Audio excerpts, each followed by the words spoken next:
The original Portal introduced GLaDOS, the murderous robotic operator of Aperture Science, one of the most memorable and funniest video game villains around. It introduced the Portal Gun, a weapon that could shoot out two linked holes that let you and objects you carried pass through walls to solve spatial reasoning challenges. It was a puzzle game that felt a little like a first-person shooter. It was brief, but unforgettable. Portal 2 makes the original look like the prototype it was. The cast of characters is expanded, the story more substantial, the challenges bigger, and the payoff more rewarding. It's a brilliantly designed game with outstanding, hilarious writing, brought to life with some of the best voice acting you'll hear in video games. Stephen Merchant steals the show as Wheatley, a bumbling robot. Ellen McLean is charmingly evil as GLaDOS, and J.K. Simmons turns in a solid performance as Aperture boss Cave Johnson. There's 1,000 tests performed every day here in our enrichment spheres. There are plenty of story twists and surprising character developments in Portal 2 to keep you entertained. Even when the tension sags during Portal 2's second act, it's still miles better than what's found in most linear first-person games. Tell them as far as you know, the last time you checked, everyone looked pretty much alive. Alright? Not dead. The visuals in Portal 2 aren't going to blow you away, but there's such an unmistakable style crafted into every facet of the Aperture Science facility and its twisted residents that it's difficult not to appreciate everything you see.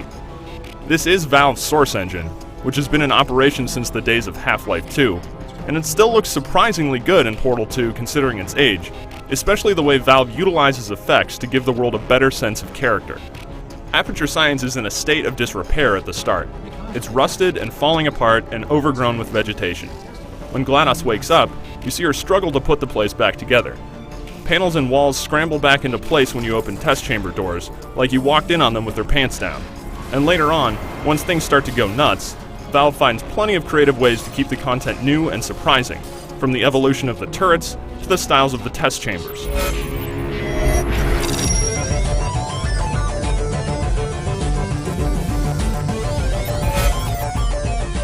Valve outdoes all the puzzle designs in the original with a greatly expanded set of mechanics. You've still got your gun, and speed is still maintained as you jump from one portal to another.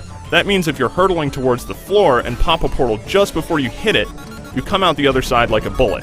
Many puzzles still require you find cubes and transport them to buttons to open doors, but when Valve mixes in light bridges, gels, tractor beams, jump pads, and lens blocks, it's not hard to imagine how hard the challenges can get.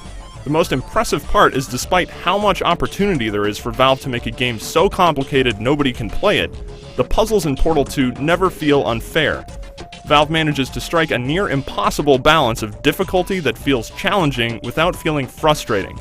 Reaching a solution, whether you're realigning light bridges, coating walls with bouncy gel, or repositioning portals quickly while in midair, is always satisfying.